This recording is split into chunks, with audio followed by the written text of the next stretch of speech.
Chapter 8. At breakfast Saturday, I reminded my parents about the talent show. "You're going to be there, right? It's at 6 o'clock. You're going to be there, right?" "Of course we'll be there," my mom said. "We're going out to dinner tonight, but that's much later. You know, we haven't seen your tap dancing routine yet. Do you want to practice it for us now?" "Oh, I'm not doing that any more," I told my parents. "I've got something better, something I'm more talented at." My parents asked me what it was, but I told them it was a surprise. "You're going to love it, though," I promised them. Then I brought Beansprout into my room to practice. "Once upon a time there was a guy named Elvis," I started. "His job was to sing and dance until girls fell on the floor grabbing their hearts and wishing to marry him." Then I pretended to play a guitar and sang the first line of the Hound Dog song, and that was it. Squash went all historical, laughing so hard I thought he might spit up his Cheerios. We first found out how funny my brother thinks this is about a year ago. I had seen the Elvis guy on an old TV show with my parents one night. The next day I did the act for Spinach, and he cracked up. I didn't know what the second sign of the line was, what the second line of the song was, but it didn't matter because whatever I sang next, cracking at the top, yogurt in your shoes, made him laugh even harder. Now my parents call my Elvis act the old standby. Whenever my brother is in a bad mood, they call me in to perform. Because it only works if I do it. If my parents try, he just stares at them as if he's trying to remember who they are. Once Margaret tried, and he ran into his room and hid under his bed, and I had to drag him out by his feet. "Hound dog," I sang again. "Dooby dooby curtain." Carrot flopped onto my bed. He was laughing so hard tears squirted out of his eyes. Then I got the leash. "Sorry, Margaret's teacher might make you wear it," I told him. "But don't worry, it's not for your neck." I buckled the leash around his overall straps in the back and waited to see what he thought. He got up on his hands and knees. "Arf, I'm a dog." "No, you're not a dog," I told him. "Grr, I'm a dog."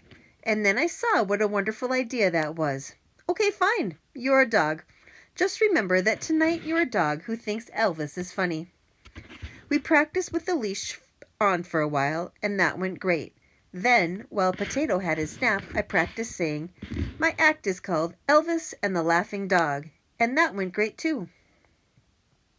Just before 4 o'clock, I reminded my dad that I needed a ride to rehearsal. "Oh, and Onion needs to come too. First of all, your brother's name isn't Onion, and second of all, why does he need to come?" So I had to tell my dad about my act. "But don't tell Mom yet, okay? It's going to be a great surprise for her." "No, I'm definitely not going to tell your mom, but we're also definitely not bringing your brother to that rehearsal, because he's definitely not going to be up on that stage on a leash." "But he loves it. He thinks he's a dog." "Trust me on this. It's out of the question, sport." But no buts. Now get in the car. It's almost 4. Then I made a big mistake. I got into the car. I was thinking so hard about how this was the unluckiest day of my life that I forgot to think about how much unluckier it could get if I went to the rehearsal. When I walked into the auditorium, I saw Margaret's teacher and Mrs. Rice sitting at the side of the stage on tall director's chairs. I tried to hide, but Margaret's teacher saw me. She looked down at her clipboard and frowned. Then she yelled so loud all the kids in the auditorium stopped what they were doing to listen. "Clementine, I don't seem to have you listed here. No matter, we'll fit you in. What's your act?" I went over there and whispered in her ear that I didn't have one. I hope the kids watching thought I was saying I couldn't choose one because I had too many talents. "What do you mean you don't have one?" Margaret's teacher yelled, even though I was right there. Okay, fine. Maybe she didn't yell it, but all the kids were listening so hard they heard anyway. "Hey, Clementine," one of the 4th graders called out. "Your face looks like it's burning up. Maybe that could be your act." About 1,000,000 kids laughed, even though he was N-O-T, not funny. But he was right. When I get embarrassed, my face gets red and hot.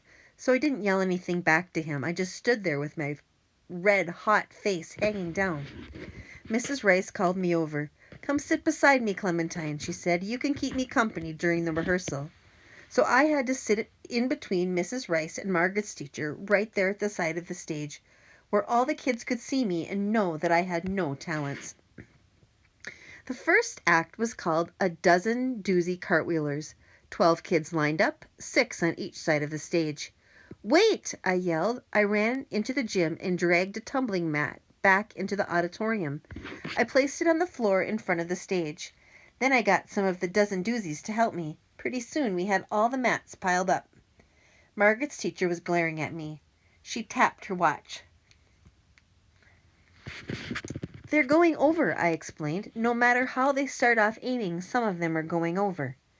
And they did.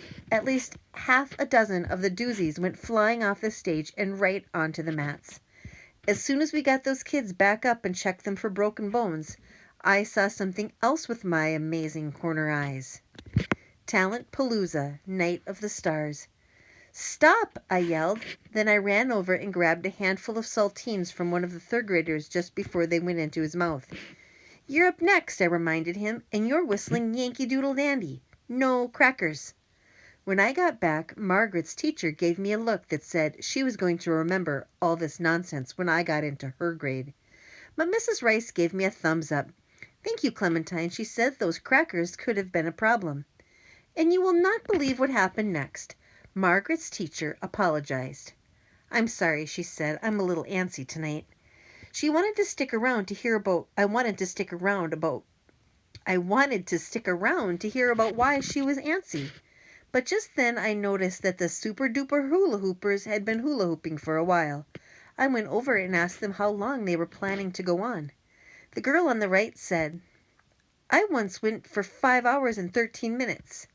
The girl on the left made a face that said, That's nothing. Well, you need to have an ending tonight, I said. There are a lot of acts after yours.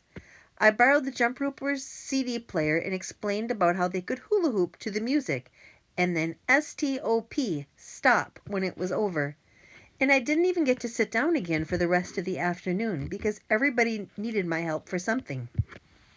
Finally, after everyone had a chance to practice their acts, I went over to Mrs. Rice. May I go into your office and use the phone? I need to call my parents and tell them not to come. I think it's a little late for that. Mrs. Rice showed me her watch and then called out, Take your places, people. 5 minutes to showtime. Everybody ran to their places. I ran to the curtains and peeked out. Every seat in the audience was filled. Margaret's teacher clapped her hands for attention. Before we get started, she said, I just want to thank you all for being part of the show. Each and every one of you is helping to raise money for the big school trip next spring, except Clementine. Okay, fine. She didn't actually say except Clementine, but you could see everyone was thinking it. Just then, the secretary came over and handed her a note. Oh my goodness, she cried. She jumped out of her seat faster than I thought a grown-up should. Oh my goodness gracious, it's now. My daughter is having her baby, my first grandchild. Go, said Mrs. Rice. It's all right. We can handle the show. Just go be with your daughter. Oh, thank you, Margaret's teacher said. And then she left so fast she really did lose one of her bobby pins. It didn't look like lightning, though. It just looked like a bobby pin falling to the floor. Wow, I said to Mrs. Rice. So now you have to run the whole show by yourself. No, not by myself, Mrs. Rice said. I have an assistant, and that's you? And that's you. Me? Oh, no, I can't. You can, and I'm certainly not doing this alone. I really can't. I don't pay attention, remember? You do pay attention, Clementine. Not always to the lesson in the classroom, but you notice more about what's going on than anyone I know. And that's exactly what I need tonight. Well, I don't think this is a very good idea at all. Well, I do think it's a good idea. I'll prove it to you. Principal Rice called over one of the hula hoopers. Hillary, what's the second act after intermission? Hillary looked around. I don't have a program, she said. Do you want me to go get you one? Do you want me to get you one? Mrs. Rice told her no thanks. Then she turned to me. Clementine, what's the second act after intermission? Caleb from the 4th grade is going to burp the Star-Spangled Banner, I told her. Does he need any props? A 2-liter bottle of root beer.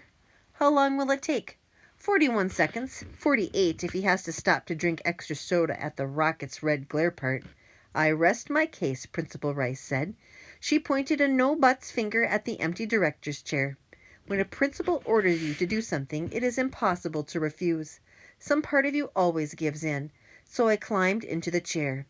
Open the curtains, Principal Rice said, and the worried, scribbling feeling exploded all through my body.